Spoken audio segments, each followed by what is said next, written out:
Football gives you miracles, it gives you heroes, but sometimes it gives you heartbreak in its most dramatic form. And the 2006 Champions League final? Oh boy, it gave us all three in just 90 minutes. This is why the 2006 Champions League final was insane.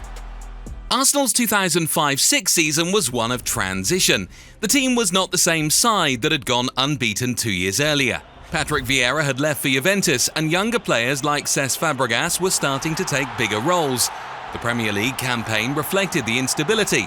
Arsenal finished fourth, barely securing a Champions League place for next season. But in Europe, something clicked.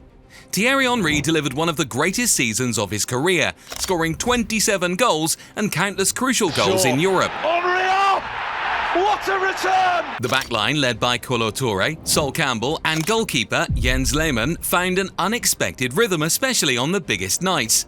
For the first time, Arsenal reached a Champions League final. No London club had ever done it before them. In a competition often dominated by Italian, Spanish and German powerhouses, Arsenal stood on the brink of history. They were not the favourites at the start of the tournament, but by the time they reached the final, the feeling was real. Arsenal could win it.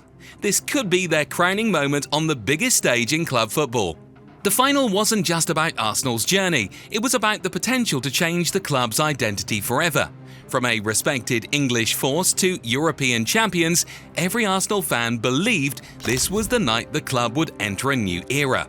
Arsenal's path to the 2006 Champions League final started quietly in the group stage, but it quickly turned into something much bigger. Drawn into Group B alongside Ajax, Sparta Prague and Swiss side Thun, Arsenal were expected to progress, but few expected just how commanding their run would be. Their first game set the tone. Facing Thun at Highbury, Arsenal were stunned when the Swiss side equalised late in the match, but Dennis Bergkamp delivered a dramatic winner in stoppage time to seal a 2-1 victory. It wasn't a flawless start, but it showed Arsenal's ability to grind out a result when things got messy. Next, they travelled to Prague to face Sparta. It was in this match that Thierry Henry made his return from injury, and he made an immediate impact. Coming off the bench, he scored both goals in a 2-0 win, becoming Arsenal's all-time leading scorer. It was a defining moment early in the campaign, and it gave Arsenal momentum. They then hosted Sparta Prague at Highbury and once again delivered a strong performance, winning 3-0 with goals from Henry, Robert Pires and Robin van Persie. Arsenal were beginning to find their rhythm, not just winning, but winning convincingly. The fourth match brought Ajax to London. Arsenal managed a 2-1 win thanks to goals from Van Persie and Pires, in a game that saw them dominate possession and control the tempo. It was another sign that they could handle European heavyweights with calm authority. Their fifth match took them to Switzerland to face Thun again. This time the task was handled professionally. Arsenal secured a 1-0 win with a late goal from Quincy Owusu-Abayi, ensuring that they topped the group before even kicking a ball in the final group match. The final group stage against Ajax in Amsterdam ended in a 0-0 draw. With qualification already secured, Arsenal rotated heavily, resting key players and managing to avoid defeat. When it was over, Arsenal had won 5 games, drawn 1 and topped the group without a single loss. They scored 10 goals, conceded just 2 and quietly sent a message to the rest of Europe: this team was not to be taken lightly. In the round of 16, Arsenal faced Real Madrid, a side packed with legends: Zidane, Ronaldo, Beckham and Roberto Carlos. It was a matchup that should have ended Arsenal's dream, but instead it defined them. At the Santiago Bernabeu, Arsenal stunned the world. Thierry Henry scored one of the greatest individual goals in Champions League history, weaving past defenders and finishing with precision. Arsenal won 1-0 in Madrid and held firm in the return leg at Highbury to progress. It was their first ever victory against Spanish opposition on Spanish soil, and it came at the perfect time. The quarter-finals brought another daunting challenge: Juventus. The Italian champions arrived with a midfield led by former Arsenal captain Patrick Vieira, a detail that only heightened the emotional weight of the tie. Arsenal dominated the first leg at Highbury, winning 2-0 with a commanding performance. Fabregas secured the opener and Henry added the second, but it was the way Arsenal controlled the game that was most impressive. In Turin, they showed another side of themselves: resilience. A goalless draw was enough to send them to the semi-finals, but the clean sheet spoke louder than any number on the scoreboard. By the semi-finals, Arsenal's run was no longer a surprise, it was a statement. They faced Villarreal, a side that had quietly carved out its own underdog story. The first leg at Highbury was tight, but Kolo Touré's scrappy goal gave Arsenal a 1-0 lead to take to Spain. The second goal in Villarreal was a night of pure tension. Arsenal barely held on as Villarreal pressed relentlessly. In the dying minutes, Jens Lehmann made one of the most important saves in Arsenal's history, stopping a Juan Roman Riquelme penalty that could have forced extra time. Arsenal survived, reaching their first ever Champions League final without conceding a single goal in the knockout stages. It was a defensive record that stunned Europe. 10 consecutive clean sheets, an achievement that still stands. Arsenal's journey wasn't built on pure domination, it was built on resilience, tactical discipline and moments of brilliance from their star players.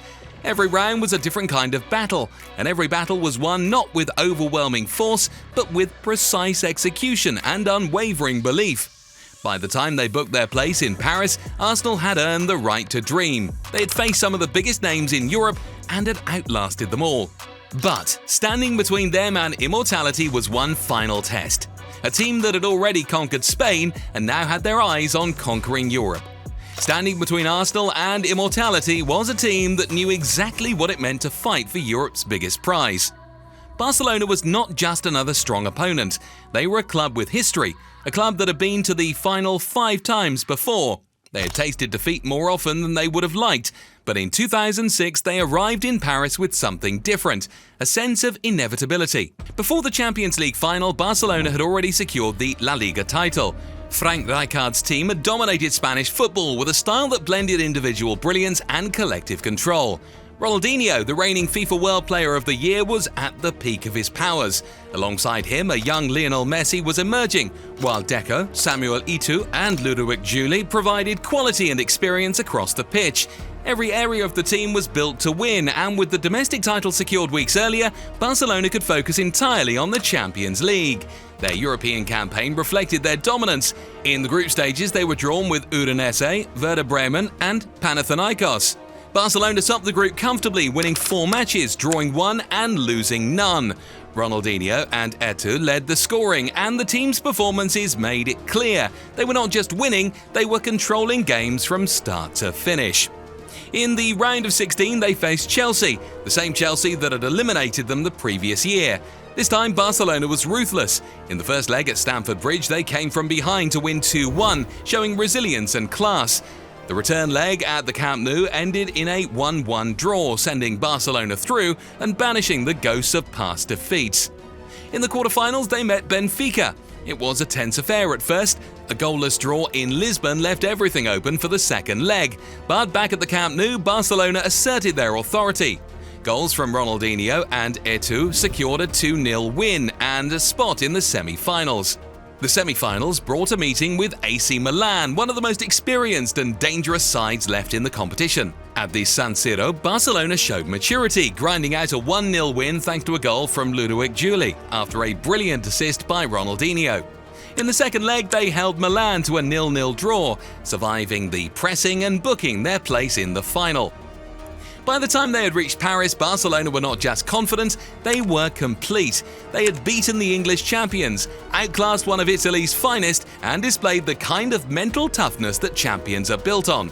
For many, this final was Barcelona's to lose. They had the experience, the momentum, and the firepower. Arsenal had the dream, Barcelona had the history, the expectation, and the pressure that comes with being the favourites. The stage was set for one of the most dramatic finals the Champions League had ever seen. But before we talk about the final, please hit subscribe if you are enjoying the video. Thank you. The Stade de France was ready. 2 clubs, one chasing history, the other chasing redemption. Arsenal, wearing their yellow away kit, and Barcelona in their famous blue and maroon, faced off in what would become one of the most unforgettable finals in Champions League history. Right from the kickoff, Arsenal came out with urgency. Thierry Henry had 2 clear chances in the opening minutes. His first shot was saved by Victor Valdés, and from the resulting corner, Henry again forced Valdés into action. Barcelona responded quickly. Ludovic Giuly tested Jens Lehmann with a shot from a tight angle, and soon after, Ronaldinho missed the target with a free kick from distance. Then came the moment that changed everything. In the 18th minute, Samuel Eto'o broke through Arsenal's defence as he surged towards goal. Jens Lehmann came out to meet him. Lehmann brought Eto'o down just outside the penalty area, and the referee showed the Arsenal goalkeeper a straight red card, making him the first player to be sent off at a European Cup final. Ludovic Schuly slotted the loose ball into the net, but the goal was disallowed due to the foul. Arsenal sacrificed Robert Perez to bring on substitute goalkeeper Manuel Almunia, but the balance of the game had already shifted. Down to 10 men, Arsenal were forced to defend deeper.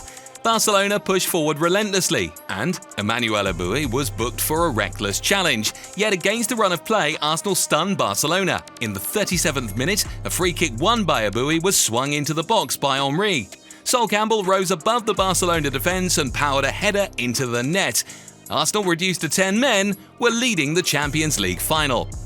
Barcelona pushed for an equaliser before the break. Eto'o came closest, forcing a fingertip save from Almunia that deflected onto the post. But Arsenal held on, and at half-time they were still ahead, clinging to a fragile 1-0 lead. When the second half began, Barcelona made changes, bringing on André Iniesta for Edmilson. Iniesta quickly tested Almunia with a low shot, but the Arsenal keeper was alert. Arsenal, despite their disadvantage, created chances to extend their lead. Alexander Lieb shot wide after being set up by Henry, and both Henry and Freddie Ljungberg had opportunities saved by Valdez.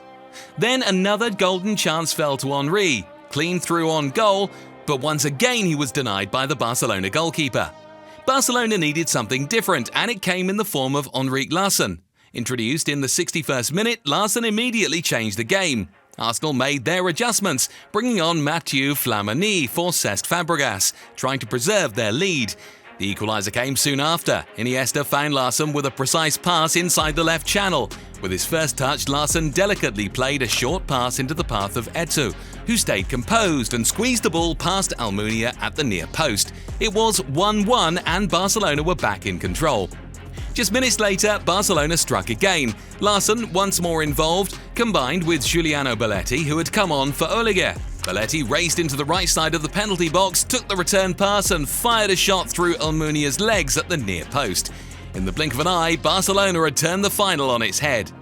Arsenal, desperate to respond, replaced Leb with Jose Antonio Reyes, hoping for one last spark, but Barcelona remained composed. Juli had a chance to kill the game off completely but shot straight at Almunia. As time wound down, Larsson, pivotal in both goals, received a yellow card for impeding Almunia and wasting time. When the final whistle blew, Barcelona had secured a 2-1 victory. Arsenal's dream was over.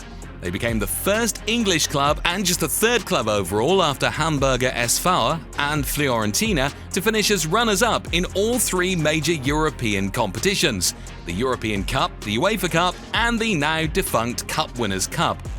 The 2006 Champions League final was a night of bravery, heartbreak, and ultimate triumph. A match that would be remembered not just for the football, but for how a single red card reshaped everything that followed. But even today, nearly 2 decades later, one question still lingers. One moment that people still debate changed everything. Was Jens Lehmann's red card truly fair? Well, let me know in the comments section, and don't forget to subscribe to the channel. Thank you.